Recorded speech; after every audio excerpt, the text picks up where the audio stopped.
um,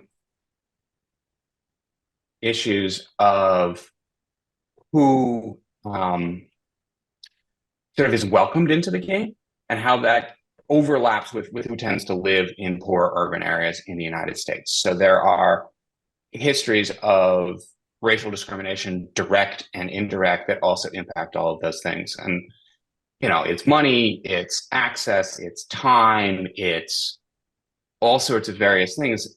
And yeah, I think you're right that people have just focused on the one, and Major League Baseball is trying to address that. But as most things in society are, it's a bunch of different elements that contribute to one end result. And only trying to address one of those elements won't solve the problem for everybody. You have to sort of go at it in multiple different ways. I think, And I mean, Brian, coming from a parent who just got home from his two children playing travel ball, I mean, I definitely agree it is an insane amount of money, but I live in a community that is has a high Dominican population, and you still find that those those people are still finding baseball and still getting involved in baseball. It's not in the same manner as like the travel ball parent, but they are still playing baseball. baseball to the Dominican people is they don't lack focus on baseball. They don't give their focus to many other things. Like if you're Dominican, baseball is what you want to play. It's what you've been brought up like is the god of sport, and it's different here.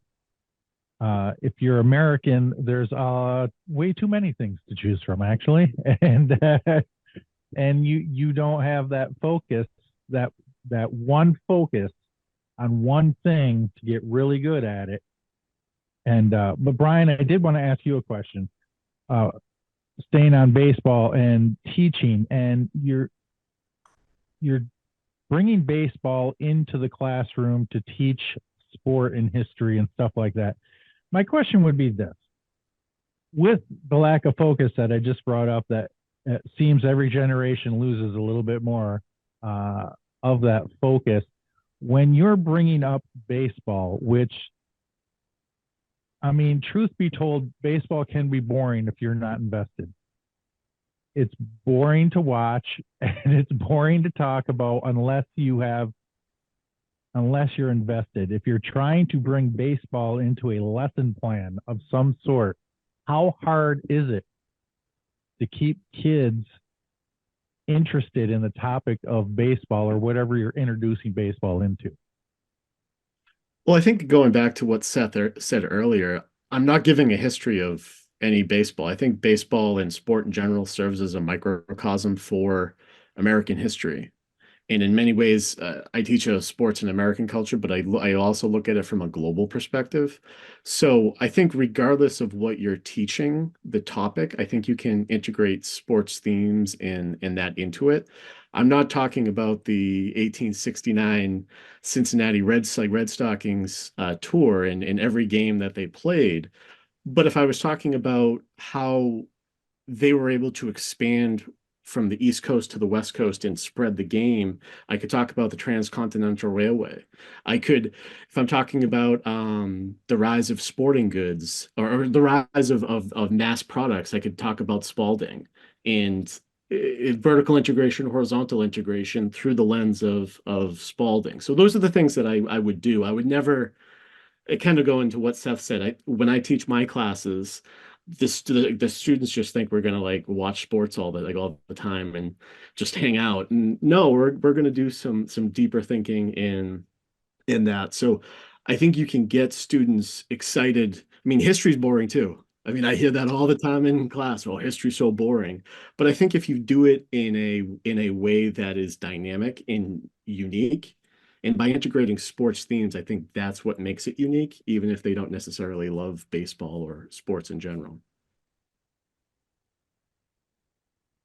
I love hearing these points. I mean, there's little bits that I've kind of filtered into my classes as well. But I mean, it's amazing to see how much baseball has really become like you said, like a microcosm of greater concepts and greater points of, to help teach how this country is. I mean, so looking at kind of at us individually here, Seth, I want to talk to you about your latest report in the, well, not your report, but your writings here in the Journal of Sports History, entitled "How Major League Baseball Parks Reveal the White Middle Class's Views on Cities."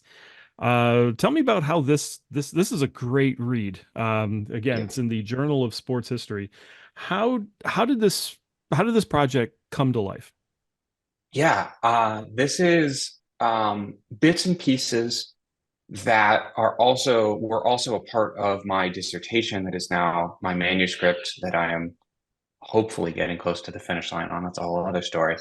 And in 2021, the North American Society for Sport History, which is the academic society that publishes the Journal of Sport History, um, put out a call for papers for a conference on sport history as intellectual history. And I do a lot of sport history, and I do not do much intellectual history. Or at least I didn't think I did much intellectual history. Um, so I reached out to the people who were running the conference, and I said, "This is what I think counts as intellectual history." And they said, "Yeah, apply."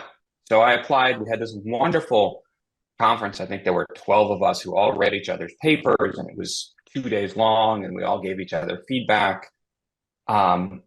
And my paper got stronger. My manuscript got stronger because the feedback they gave me really fed into that, and it worked its way through the peer review process. Which, if you've had the excruciating pleasure of the peer review process, it's really frustrating.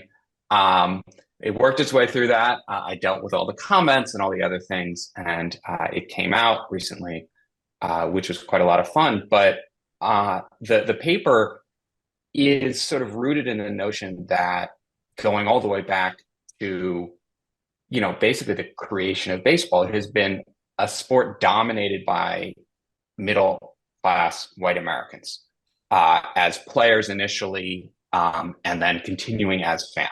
And there are lots of reasons for that, right? If you're a baseball team owner, you want to get the most revenue from the most people, and who are the largest group of people with enough money to attend baseball games? It tends to be the middle class. So they're trying to put their ballparks in places and design their ballparks in ways that are appealing to the people they're trying to draw.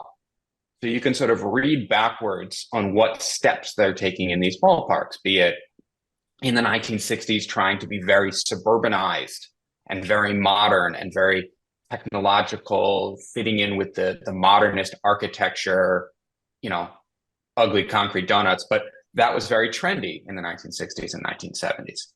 And then when you get to places like Camden Yards, oh, actually, concrete donuts are really boring. Let's get back into the city. Let's use this nostalgia, because that's what the middle class is really interested in. And then the paper closes with examining Truist Park. I almost called it SunTrust.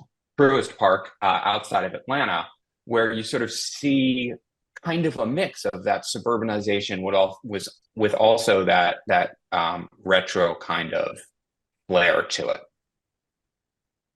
Seth, how far back is your research gone?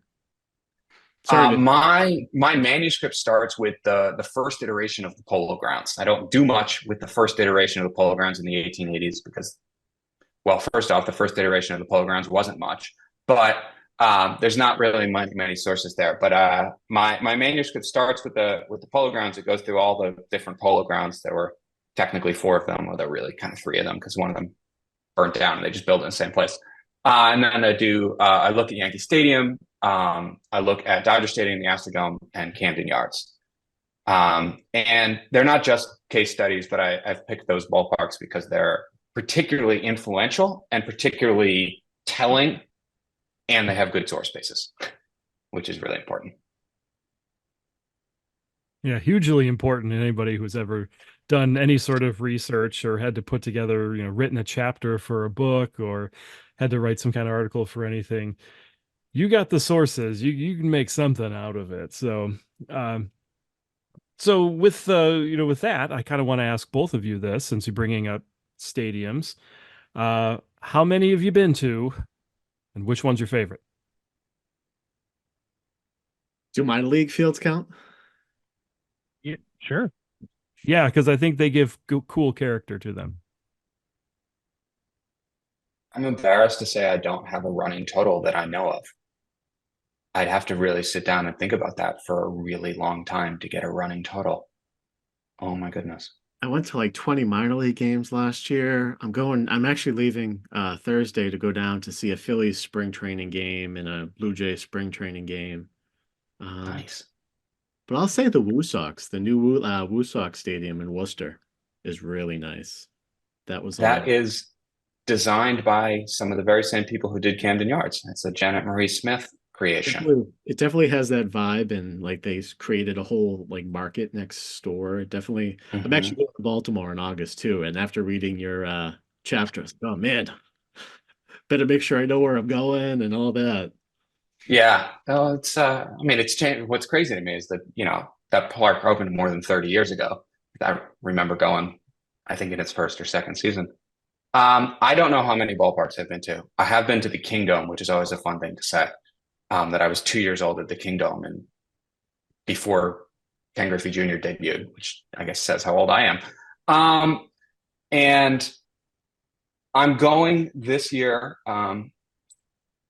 I've got a conference in Denver when the Phillies are in town, which I'm excited about. I'm going to go to Coors Field for the first time, but I am also going to London in June to watch the Phillies and the Mets play at London Stadium, which was the Olympic Stadium in 2012 and is now the home of West Ham United. And I'm very curious to see how one fits a baseball diamond onto a soccer field. Are they doing a series like 4 games?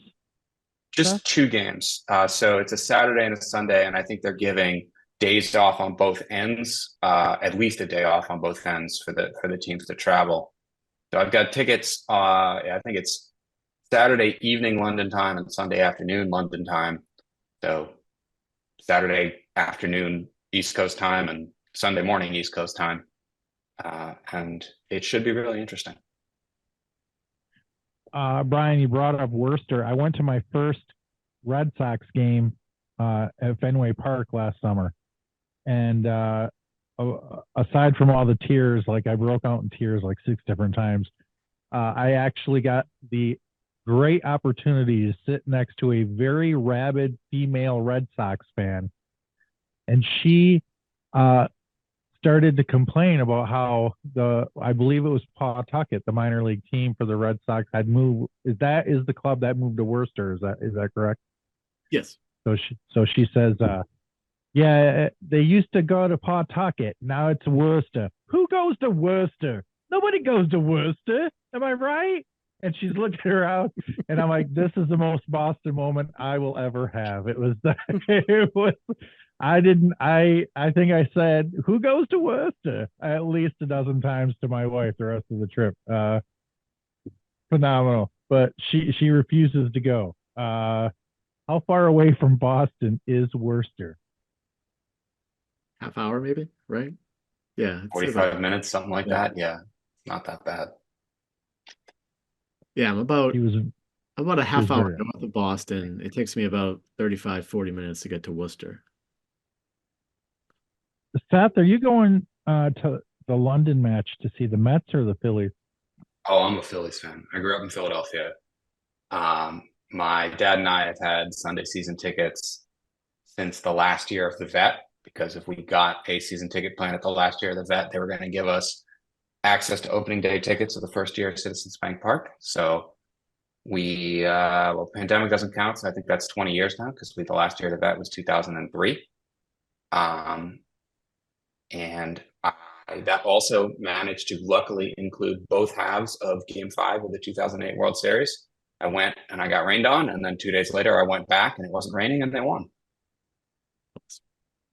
Phenomenal. I went to Philadelphia last year for my first time, and that's a great stadium where the Phillies play. I really enjoyed my watch there. And then I did go to Camden Yards and got rained out. So I sat outside in the rain for a half an hour because it started raining right when they were going to open up the gates to let people in. So they never ended up opening the gates. I was just like, I just need the gates open. just so I can go in. I don't need to see a baseball game, but you got to let me in. And it never happened. So I have to go back to Baltimore. They're very nice Uh, gates, though. They put a lot of time and effort into choosing those gates to make them look very fit in with the rest, with the warehouse and with Camden Station. I've read the memos. They really thought a lot about those gates that kept you out. That's awesome. Yes, you're a man who would be worried about the gates, and I was a man who was worried about Boo Powell's barbecue in right field. Mm-hmm. But you know, there's something for everybody at a ballpark. Yep. Jeff, back to you. Okay, so I want to bring this swing this over to kind of the name of the show here about being about vintage baseball. So Brian, president of the Essex Baseball Organization. So for those who are not familiar, most teams, you refer to them as a baseball club, and you all are a baseball organization. What separates the Essex Baseball Organization from just a standard baseball club? You have to listen to my brother's podcast. Just kidding. So we're actually a organization because we have 4 teams based out of Newbury, Massachusetts. So all 4 of our teams, the Lowell Baseball Club, which was a team that played in the 1860s, the Portsmouth Rockinghams, which was also a team that played in the 1860s up in Portsmouth, New Hampshire, the Lynn Live Oaks, which was a team that played in the 1870s, which I'm actually writing an article about Bud Fowler for the Hall of Fame. Which he was the first black baseball player to play professionally when he played for the pitched for the Lynn Live Oaks in 1878. Our 4th team is the Newburyport Clam Diggers. Really interesting name. They played in the 1880s. So all 4 of our teams are teams that played. We have a travel team. I started playing about 22 years ago for the Essex Baseball Club, and we would travel all over New England. But we found this field in Newbury, Massachusetts, that's got corn in the outfield, a beer truck that shows up at all of our games and gives us free beer. So we kind of created our home field based out of Newbury, Spencer Pierce Little Farm. We have several hundred spectators at every game, so perfect place to play. Seth, tell us about your vintage baseball experience. I have very limited vintage baseball experience, but I'm going to use it as to shill for one of my favorite ever academic conferences, which is the annual Cooperstown Symposium on Baseball and American Culture, which is just phenomenally cool. Lots of scholars presenting their work at the Hall of Fame, run by some of my favorite people who are the librarians and archivists of the Hall of Fame. And you get to have dinner in the plaque gallery. So you're sitting there at dinner, and like over your shoulder is, Bud Fowler's plaque is like right behind your head. It's very, you feel sort of out of place, but it's wonderful. In the middle of that conference, they pause all the presentations and they take everybody out in the Hall of Fame's backyard, which is where there's a very famous statue of, I think it's Don Newcomb pitching to Roy Campanella. Roy Campanella, right? Very famous statue. So sort of behind that, if you've been to the Hall of Fame, and everybody, pauses the conference and plays town ball by whatever 1850s rules, I can't remember exactly, they have you play by. So I presented a paper and I was wearing, a nice dress shirt and some slacks and whatever. And then I went out and played town ball in my nice dress shirt and some slacks. And it was quite a lot of fun. And that is, I think, the limit of my vintage baseball experience, although I do have a wonderful time in my baseball and American society class trying to describe the rules of town ball to students who just don't get it. Because they're like, wait, it's mat ball, but it's baseball. And then they sort of get it. Like, think about gym class, kids. And then they figure it out. It is an awesome conference. I've presented at it a couple times. I presented last year on Jim Thorpe, and I would highly recommend it to people out there. They've done some education panels and things like that. So definitely recommend it. So that's Seth, and Brian, it brings up a really good point that I didn't have written down, but I do want to kind of jump on, and that is like, how do you describe baseball of the 1850s, 60s, 70s, and 80s Like, do you see, in your classes, in your various sessions, it's, Seth at the, at the collegiate level, Brian at the secondary level, do you see a difference in student connection between telling them versus showing them? And if so, like, give me some of those aha moments that maybe you've had or experienced. Yeah, I recently found a video of an international rounders match between Britain and Wales. Uh, Rounders is primarily a women's sport in Great Britain, and this is a match. I think the senior national team, so it's like 18 to 25-year-old women playing rounders. That really illuminates to the students just how these rules of this sort of pre-baseball or proto-baseball or offshoots of cousins of baseball, let's say, because they probably shared similar ancestor games but diverged at different times, how they looked and how they acted. And it's really fascinating. If you haven't watched a video of people playing rounders, you can find it on YouTube. To me, it looks like people playing baseball with one of those little souvenir bats you get if you visit the Louisville Slugger Factory that's like 14 inches long. And it kind of looks like a golf ball they're playing with, but it's a little bit bigger. And there are no gloves, and you don't drop the bat. And seeing that, I can't like take kids out. I don't really have time to take kids out on the quad and try and play town ball. Now I'm thinking maybe I should do that. That really opened them up to, okay, so there's what the difference looks like. I'm actually lucky I teach a course where I do this. So I teach sports of the past. So we learn about the history of sport and then we play it. And I have a whole unit on different bat and ball games. So we play 1860s baseball. We play the Massachusetts game. We play cricket. I've done rounders before, stool ball, things like that. And the students can see the connections and kind of the evolution of the game. We recreated, now this is really going deep, Proto Ball, which is a website that kind of documents all of the early bat and ball games. Larry McRae, who just passed away maybe a month or so ago, awesome guy, came in and observed my class. And one time he's like, hey, we found this reference to this game called Wicket, and we have some rules. We'd have no idea how to play it. Would you try it?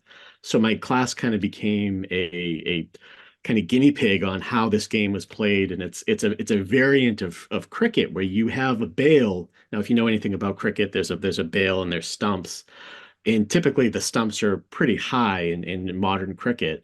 The stumps in wicket were about 6 inches off the ground, and the bail is 6 feet, and the ball is kind of like the size of a Chicago softball, and you roll it, and it was just wild.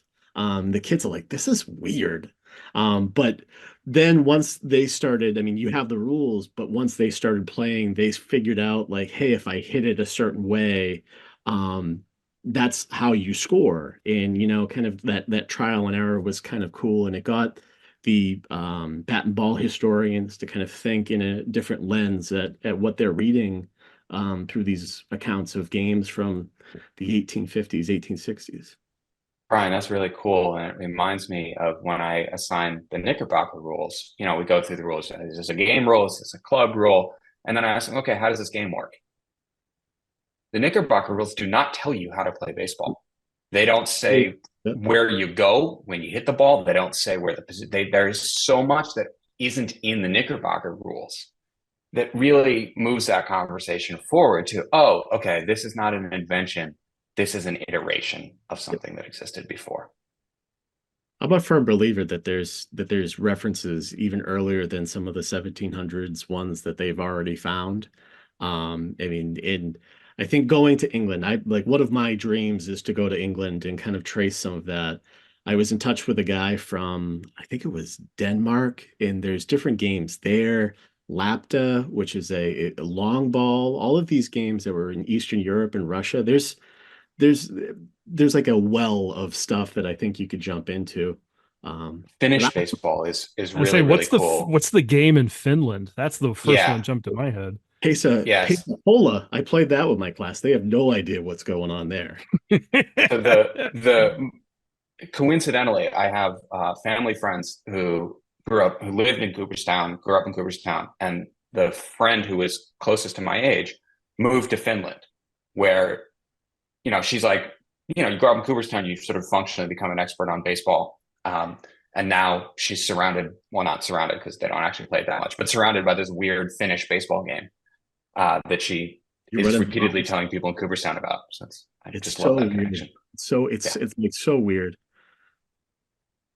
And yet, like it tells you so much about the fact that baseball, it's not like basketball or volleyball where you can point to a day and a location and a time, like and a specific rule set. Like just like what you were saying about the Cartwright rules or about the Knickerbocker rules, like it's pretty much like this is the rules of how to get here, when to get here, how the game is supposed to start. But then it just says, but we do it the way Philadelphia did it. Well, how did they do it in Philadelphia? And it just like you were doing, Brian, you're just kind of going backwards further and further. Like it's kind of like what Henry Chadwick was saying. Like this isn't an invention. This is something that just kind of evolved. And who knows if we will ever have that one singular thing that Spalding was looking for. We may never have We anything of the will. We sort. won't. We will not. So we're Brian, sorry, Brian, I want to talk to you real quickly about some of the non-baseball things that you've done. Going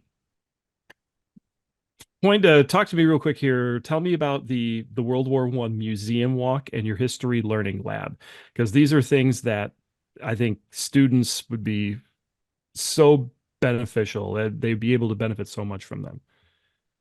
I do a lot of weird things in the classroom, like all the sports stuff. But I also Hey, that's not weird. Don't call that weird. We're all a little weird here. Non-traditional. I'm very non-traditional. All right, that works.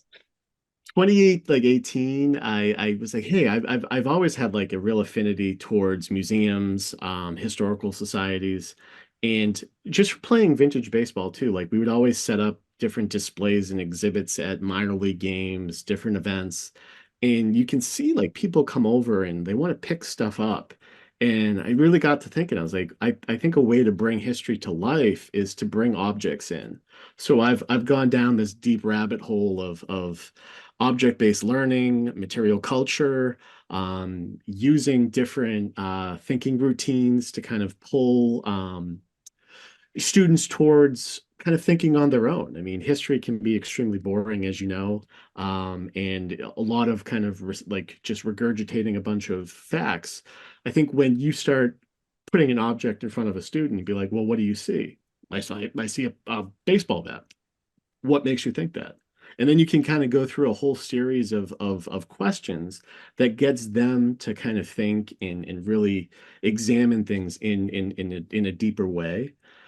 So 28, like 18, we got some funding. We got a bunch of donations, put together a whole lab. In 2018, I was selected by National History Day to go over to France and tour all the battlefields of France. And when you're so ingrained in World War One, taking classes and all of that, you kind of gravitate towards a bunch of stuff. So we got a grant for veterans to kind of tell stories of veterans through objects. So I was able to kind of grab a bunch of objects around World War One, World War II, things like that. So that was the quickest I could do on object-based learning. I could do a whole podcast on that if you wanted to. Yeah, and I think that's as teachers, we, that's the sort of stuff the good ones really gravitate towards. It's unfortunate there are some kids that still get the ones that will just give you a chapter to read out of the book, answer the questions, and moving on. And like I can see it in your face, Brian, and I feel it inside of me. Like that's the sort of stuff that just makes us nuts. So, I want to take a real quick break. I've got some news in from 1867, and we're going to take a quick pause, and then we're going to kind of pull together. We're going to bring up Gilder Lehrman one last time, and then as our episodes go, we're going to hit them with the old pepper. So stand by for a little 1867 news break from Jonathan McLean. Jonathan, are you here, sir? This is your Roller Out the Barrel news break for Thursday, August 15th, 1867. I'm Jonathan McLean. Dateline, Providence, Rhode Island. The hometown Olympic Club recently hosted the Mechanic Club of Central Falls. Despite being equal in fly catches with 6 and home runs with 4, that was about all the equality that existed between the two squads in this 6-inning game. The Olympics did have some equality within their own lineup, as Mr. Calder and Mr. Hart each contributed 10 runs apiece to the Olympic effort. Final score, Olympics 74, Mechanics 26. In Lenox, Massachusetts, the 9th game between the Old Elm Baseball Club of Pittsfield and the Lenox Club took place. This was a rough one for the hometown squad in a 1-hour, 40-minute affair as the Old Elms started strong and never let up. The Lenox hitting was minimal as the heart of their order couldn't muster any runs. Final score, Old Elm 37, Lenox 10. Hoping for an equally solid winning effort, the second 9 of the Old Elms took on a group of students from the Berkshire Medical College. While victory was not expected for the aspiring medical professionals, they came ready to play. Mr. Skinner, the pitcher for the Berkshires, and Mr. Pierce, their shortstop, each claimed home runs during the game. Despite an 11-run 7th inning by the Old Elms and a whitewashing of the students in their half of the 9th inning, there weren't enough meds to topple the doctors in this 3-hour game. Final score, Berkshire Medical College 37, second 9 of the Old Elm 34. Today's news break is brought to you by the Kirkwood House. Come for the pyramidal cake, stay for the handsome bouquets from the lady friends. Tell them you're old friends and you're their guest to the party. I'm Jonathan McLean, and this has been your Roller Out the Barrel news break.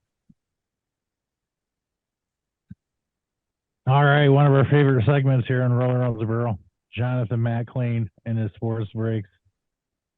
If you go back in the archives, you can find dozens of these hidden gems scattered about. Before we get back to Jeff, I did want to ask you guys a question. I guess I'm going to start with Brian. We're going to stay in about the same question here. When you're growing up and you're learning about baseball, you hear Jackie Robinson as the first African-American player. Then when you dig deeper on your own, you find out Moses Fleetwood of the Toledo Blue Stockings was the first African-American player. And now Brian Sheehy comes into my life, and he tells me that Bud Fowler is the first African-American professional baseball player. And I assume that Seth understands this also to be true. Seth, would you agree with that? It's an interesting qualification, and the definition of professional is something that is very much up for debate. I know that there were often in this era, and I don't have it in front of me, I don't have the research in front of me, but resorts that would hire Black people to work as porters, but their real job was to entertain the guests by playing baseball. Now, are those people professional baseball players, or are they porters with a side gig? I don't know, but these are people who are earning their livelihoods in part through playing baseball that other people are watching. So maybe they count. We don't know too much about these folks. Fowler, and Brian can correct me here because he is going to be our Fowler expert on this podcast, did not play in what was deemed Major League Baseball, whereas Walker and his brother Weldy were both on the Toledo Blue Stockings, of the American Association, which was basically the second major league in 1884 when they played on that team. So it's not that what you've learned is wrong. It's just there's always more to learn. All right, Brian, set us all straight. So, I mean, Seth's right. It was more of a minor league, the International Association, with which the Lynn Live Oaks played in. So it was professional in the sense that it was openly professional. Porters and people were getting paid all the way back to the 1860s, but it was kind of like those jobs or kind of under the table. If you were saying openly professional minor league, then I would think it would be Bud Fowler. But there's also been some potential discrepancies about was there I think there was a player for the Providence Grays who they questioned his ethnicity. So I mean, I don't know if we'll ever know for sure. But Bud Fowler is just an interesting figure in that he traveled all over the country. And part of my article is about why did he leave Cooperstown, New York, and John Jackson and end up in Chelsea, Massachusetts, and take the name Bud Fowler? And my goal in this research was to find some of that, but Chelsea Historical Society, the Mass Historical Society, the Boston Athenaeum, the Boston Public Library, all of them say they have absolutely nothing on Bud Fowler or any records on Chelsea because there were big fires in Chelsea. So a lot of it's going to be speculation and just focus on him actually playing in Massachusetts in the 1870s. Yeah, I think that's I mean, what Brian is sort of alluding to, and part of that answer is if people did pass for white, who society at the time deemed weren't not white, but they managed to pass, we don't know about it now. They did such a good job that we don't know about it now. There have always been rumors about folks and people who tried and all the rest. And if people passed, they did such a good job that we don't have any sort of record on what can often be a very nebulous kind of concept based on somebody's ancestry. Yeah, I agree. I agree totally. There's so many things, like even digging into like individual family genealogical record. Like we know, like I know, for instance, that I've got Choctaw American Indian blood in me. But every time we look deep into the records and try to find things that my ancestors that we think were, try to find something connecting to them, and it's like, nope, we're not. Nope. And it's like, but are you though? What do you mean? Are you though? So yeah, I love the idea of like there's always more to learn. Us in the history field, we always have to be prepared for this thing that we've been writing and researching and thinking and ready to establish, and then somebody digs into some chest and finds some record, and all of a sudden, well, back to the drawing board. Gotta change it all. But in the end, doesn't that really push our subject forward? Absolutely. So, all right. I want to ask you one more question, and then we'll get into the our final rapid fire question section here. You guys are gonna be working together again. I got Brian Sheehy and Seth Tannenbaum, Gilder Lehrman Summer Symposium, July 7th for Sport and American History. You guys, have you actually met in person? Nope. No. So the forward to power it. the power of Zoom has brought these two together, and I know July 7th, we still got 3.5 months to go here. What is it you'd say what have you taught each other so far that, would make you such a good tandem for what we're going to be doing in July? That's a really good question. I think we just immediately clicked when we started talking. I saw some of what Brian was teaching, some of his lesson plans, and I was like, my goodness, I wish I had this kind of focus when I was in high school. And this is, if my students that I'm teaching in college had high school history teachers, setting them up to do this, I could do so much more with what I'm doing in college because they would have this excellent foundation.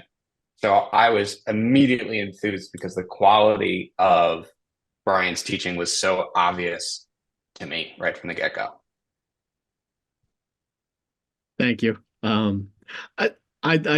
Seth, I'm just definitely looking at some of your work and like your lists of all the resources that you have and you've put together, I think is really interesting. And I'm really looking forward to putting some of this together, like even reading your new article. I can't wait to talk more in depth with you about some of that stuff in person and really kind of craft something that teachers can take away. I mean, like I mentioned earlier, I think that a great professional development is where you learn the content, and Seth knows the content, and I, as the teacher, can kind of give the teachers who may not be as familiar with sport recommendations, ideas, suggestions on how to incorporate certain things, because I've done a lot of that stuff and I've created a lot of stuff. So I'm really looking forward to that kind of partnership and building something really, really interesting.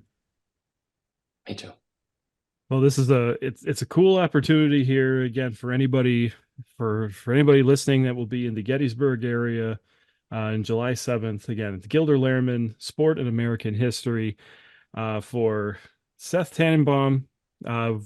When do you think that dissertation might be done? Oh, the dissertation is done. It's the book manuscript that I am Oh, okay. revising. So sitting next to me on the desk that you can't see is the epilogue that needs revising. So that's where I am in the process of that.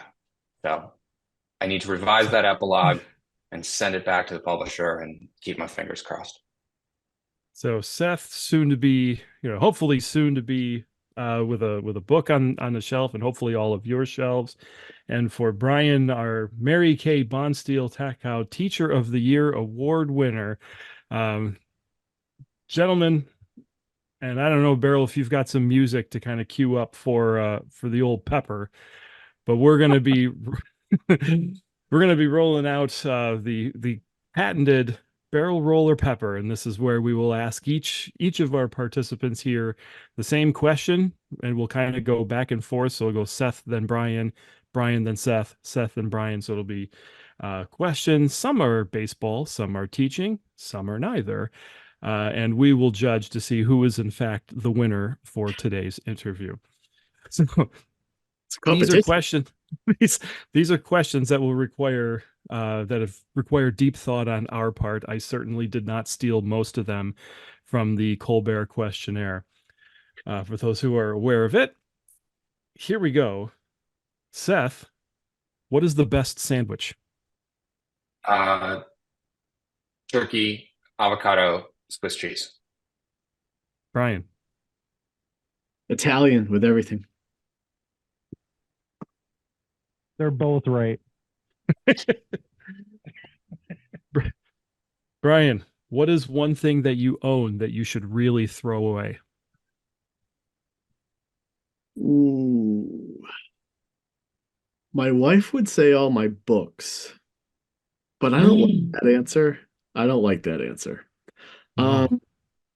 Probably some of the broken bats that I have. Seth.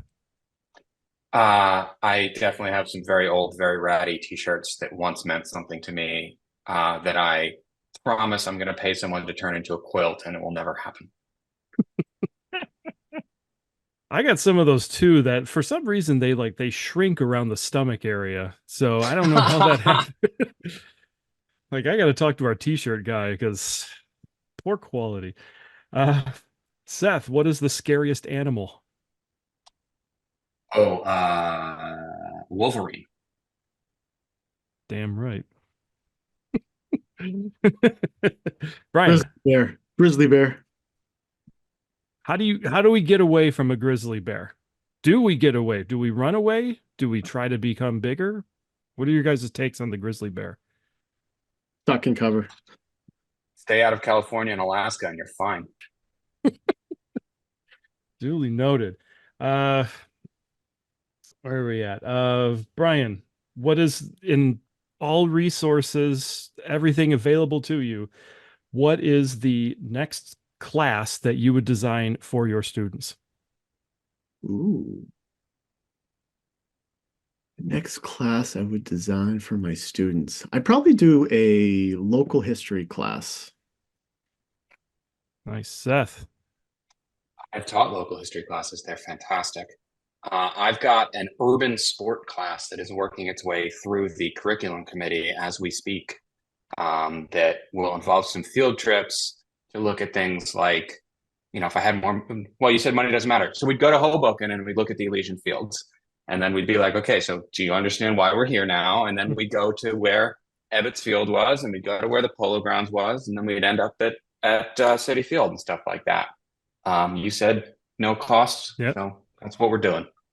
Sort of an urban local sports class. Nice. Nice. Seth, apples or oranges? Apples.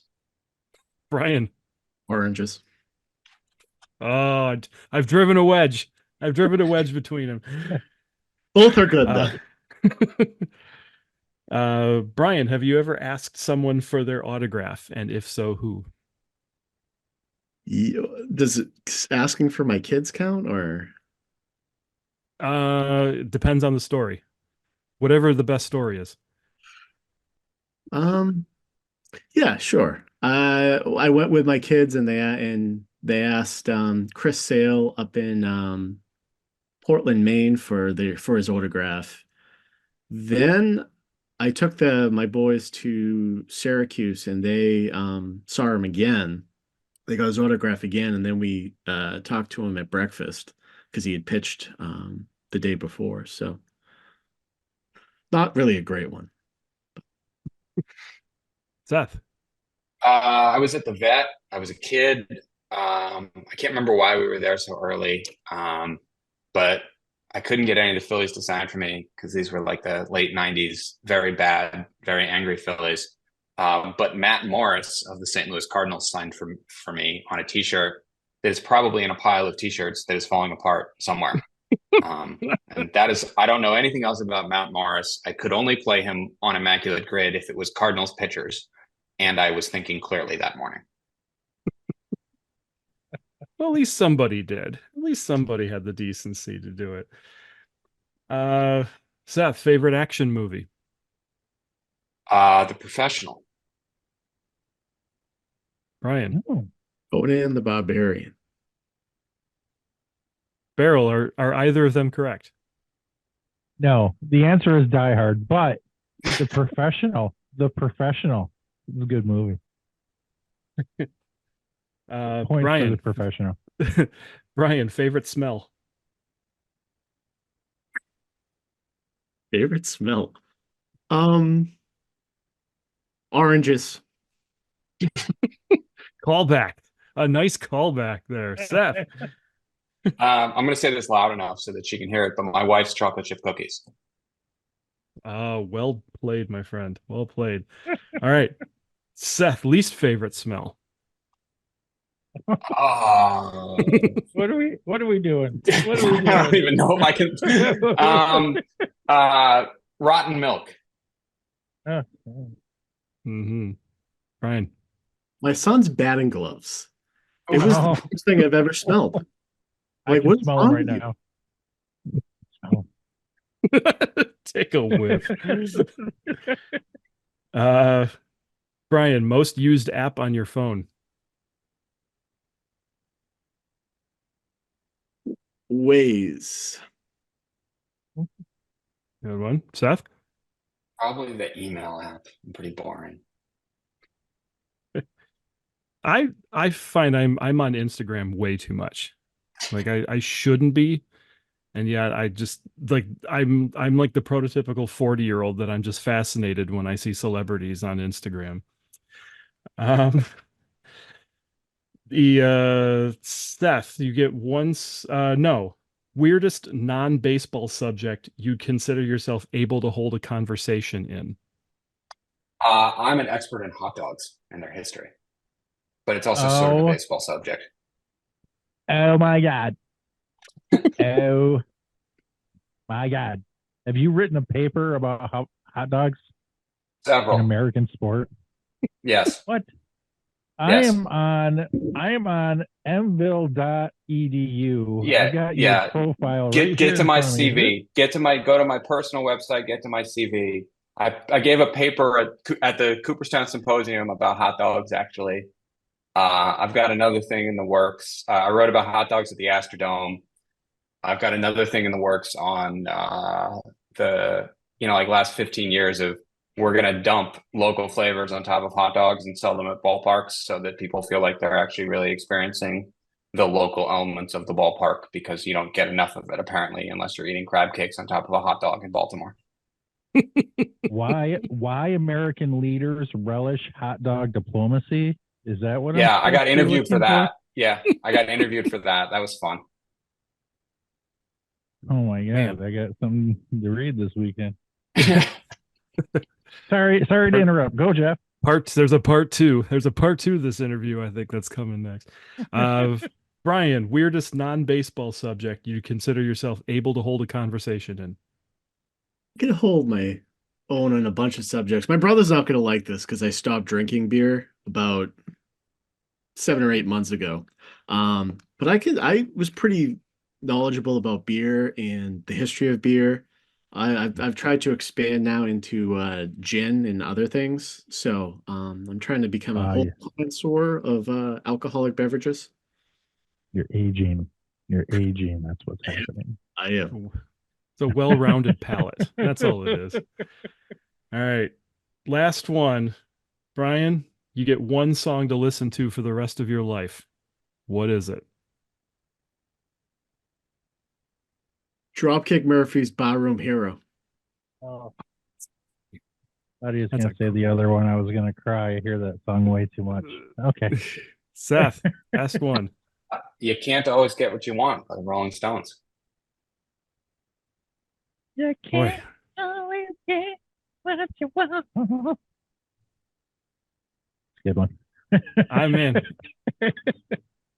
I'd like to declare, a good tie, but anytime you can drop the fact that you wrote an entire paper and gave a session about hot dogs, man, you got me on tubed meat, my friend. You got me. Oh yeah, Seth So- won on hot dogs. Was there any doubt after the hot dog thing happened? I'll concede the loss on that one. Fair enough. So there you go, Seth. All that hard work you put into, hot I knew dogs there was a knowledge. reason I did that. Yeah. Your trophy's in the mail. Great. So, gentlemen, it has been a pleasure. We thank you all very much. Again, Brian Sheehy, Seth Tannenbaum, July 7th, Gilder Lehrman presentation of sport in American history. For any teachers that are listening and are connected with Gilder Lehrman, you are going to definitely want to be a part of this. So, guys, it's been a pleasure. I thank you all very, very much for spending your time with us tonight. Thank you so much. It was a pleasure. All right, Barrel, you want to take us out, my friend? And sure, you can find the Roll Around the Barrel Vintage Baseball podcast that talks to vintage baseball people from coast to coast, border to border. You can find us on Podbean, Apple, pretty much anywhere you can find a podcast situation. Also, go to our YouTube page and you can see, not only can you see interviews that we had, and you'll see this one 15 minutes into it because I forgot to hit record, but you'll see 45 minutes of this hour-long interview on YouTube, and you'll also see game action from the vintage community all over the country. And if you have some video footage of your vintage baseball games and you'd like to get them out there to people, we'll be more than happy to share that kind of material on our page. So, on behalf of Cougar, Jeff Kozlowski, I'm the barrel roller, Matthew Bernard, and keep it station to station out there, would you?